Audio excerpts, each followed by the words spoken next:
मीरब और मुर्तसिम के दरमियान जो अख्तलाफात थे वो मज़ीद बढ़ जाने की वजह से दोनों के दरमियान अलहदगी हो चुकी है, यानी कि वो इसे छोड़ के जा चुकी है, लेकिन फ़िलहाल तो उसको नहीं पता होता है।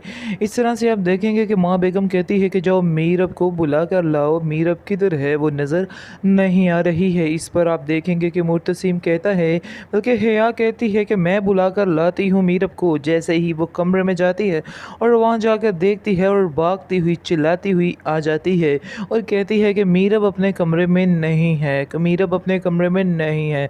ये सुन के माँ बेगम के होश उड़ जाते हैं। उसके तो होश क्या उड़ने हैं, आप देखिए मुर्तसिम के तोते उड़ जाते हैं। वो काफ़ी ज़्यादा हैरान होता है कि आखिर इसने ये स्टेप उठाया तो उठाया कैसे और वो किधर चली गई है। हया तो अंदर से काफ़ी ज़्यादा खुश है और वो बड़ी खुशियाँ मना रही है कि जो उसने चाहा था वही हुआ है। इसलिए उसकी तो खुशी का कोई ठिकाना नहीं और माँ बेगम के सामने बार बार यही करती है कि देख लीजिए कि ज़रा भी उसने आपकी इज़्ज़त की परवाह नहीं की और वो यहाँ से चली गई है। लेकिन ये नहीं पता है कि उसको इधर से पुशअप करने के लिए ये ही लड़की थी जिसने कहा था चली जाओ मीरब, यहाँ से चली जाओ, यहाँ से वापस ना आना। इसी ने ही सारा कुछ कहा था। आप देखेंगे कि बहुत ज़्यादा वकास भी रो रहा है। जब उसको पता चलता है तो वो आता है और कहता है कि मेरी बेटी कहाँ है, मेरी बेटी कहाँ है। इस पर आप देखेंगे कि माँ बेगम कहती है कि हमें क्या पता हो कि तुम्हारी बेटी कहाँ है, ये तो उसकी तरबियत थी जो आज निकल कर सामने आ गई है। ये सब बातें मुर्तसिम को कड़वी तो लग रही होती हैं, लेकिन मुर्तसिम चुप करके बर्दाश्त कर रहा होता है क्योंकि वो जानता है कि गलती उसकी भी है। दूसरी तरफ आप देखेंगे कि मीरब बेचारी दर बदर के दिक्के गा रही है, क्योंकि ना तो वो अपने माँ बाप के घर जा सकती है, क्योंकि एक दफ़ा उन्होंने जैसे ही उसे ठुकराया था उसके दिल में वो बात बैठ चुकी है। वो दोबारा उधर नहीं जा सकती है, जिसकी वजह से काफ़ी घर वाले परेशान हैं। ख़ास तौर पर अनीला और वकास का तो रो रो कर कोई हाल ही नहीं है। उनको तो समझ ही नहीं आ रही कि आखिर वो करे तो क्या करे। लेकिन आप देखेंगे हया साथ साथ ब्रेन वॉश कर रही है माँ बेगम का और इसको कह रही है कि इसने तो आपकी इज़्ज़त की धज्जियाँ उड़ा दी हैं, इसको ये चीज़ नहीं करनी चाहिए थी। मीरब ने आप लोगों के साथ बहुत बुरा किया है। लेकिन मुर्तसिम खामोश खड़ा कुछ भी नहीं कह रहा होता और वो बहुत ही खामोशी के साथ अपनी माँ से कहता है कि मैं मीरब को ज़रूर ढूंढ निकालूंगा, वो जहाँ भी है ज़रूर मिल जाएगी। आगे से आप देखेंगे कि उसकी माँ जो है वो बड़े ही गुस्से से कहती है मुर्तसिम को, तुम्हें शर्म नहीं आ रही ये सब बातें करते हुए? तुम नहीं जानते हो कि वकास ने किस तरह से हमें जलील किया है और तुम कह रहे हो कि तुम उनकी बेटी को ही लेकर आओगे। आगे से वो कहता है कि आपने क्या उनकी बेटी की रट लगाई हुई है, इसका उसका एक रिश्ता मेरे साथ भी है, लेकिन मैं उस रिश्ते को कैसे भुला सकता हूँ। आप तो शायद भूल चुकी हैं, लेकिन मैं इस चीज़ को नहीं भूल सकता हूँ।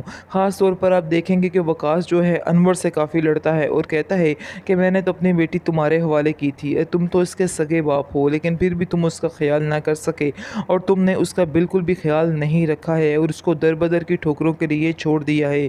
पता नहीं इस वक्त वो कैसी होगी और किस हाल में होगी। लेकिन मुर्तसिम जो है इस बात का पीछा नहीं छोड़ेगा। मुर्तसिम अपने दिल से ऐद कर लेता है कि वो मीरब को ढूंढ ही निकालेगा और वो ढूंढने के लिए निकल पड़ता है। लेकिन हया को ये बात बिल्कुल भी अच्छी नहीं लगती है। हया कहती है कि माँ बेगम, इसको तो शर्म ही नहीं आ रही, इसको ऐसा नहीं करना चाहिए।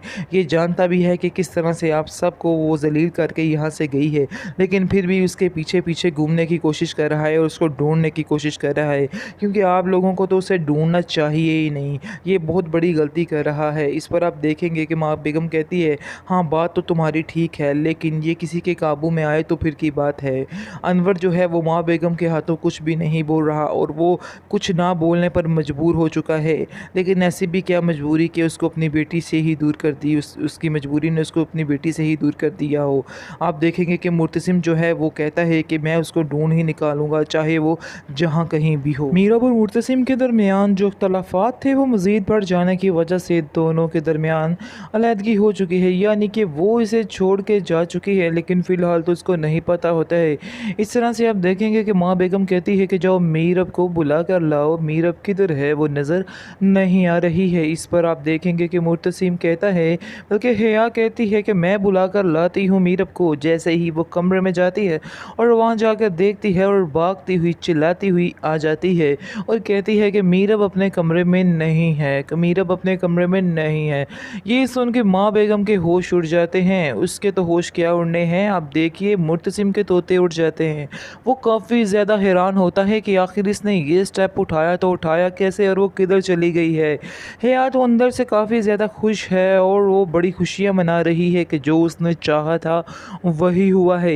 इसलिए उसकी तो खुशी का कोई ठिकाना नहीं और माँ बेगम के सामने बार बार यही करती है कि देख लीजिए कि ज़रा भी उसने आपकी इज़्ज़त की परवाह नहीं की और वो यहाँ से चली गई है।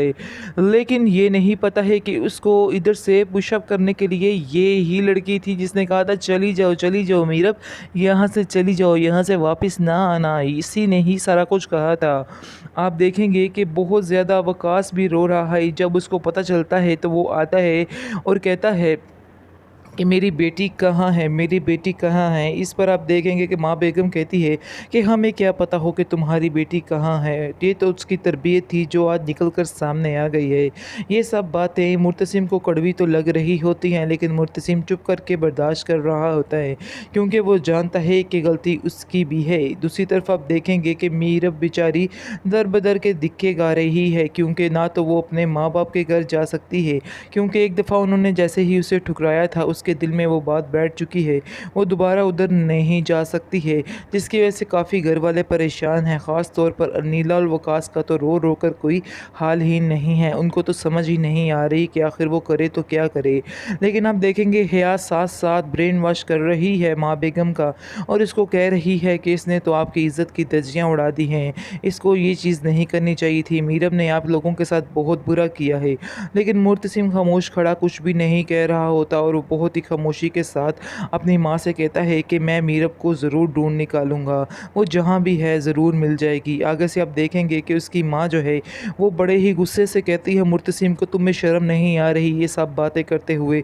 तुम नहीं जानते हो कि वकास ने किस तरह से हमें जलील किया है और तुम कह रहे हो कि तुम उनकी बेटी को ही लेकर आओगे। आगे से वो कहता है कि आपने क्या उनकी बेटी की रट लगाई हुई है।